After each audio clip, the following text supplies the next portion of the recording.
अगोदरपासून सांगत होतो की हम्पिंग मेजॉरिटी मिळेल, खरं म्हणजे लँडस्लाइड विक्टरी अशा प्रकारचा विजय या ठिकाणी महायुतीला मिळालेला आहे। मी त्याबद्दल तमाम मतदारांचे महाराष्ट्रातल्या मनापासून अभिनंदन करतो आणि माझ्या लाडक्या बहिणी यांचं देखील मनापासून अभिनंदन करतो। लाडक्या बहिणींनी मोठ्या प्रमाणावर मतदान केलं, लाडक्या भावांनी मतदान केलं, लाडक्या शेतकऱ्यांनी मतदान केलं आणि त्याचबरोबर लाडक्या माझ्या ज्येष्ठांनी मतदान केलं।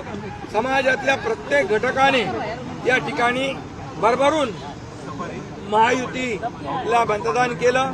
गेले 2-2.5 वर्ष जे महायुतीने काम केलं त्या कामाची पोचपावती या निवडणुकीमध्ये जनतेने दिली आणि म्हणून महाराष्ट्रातल्या जनतेला मी पुन्हा एकदा त्यांच्या मनापासून आभार मानतो, त्यांना मनापासून धन्यवाद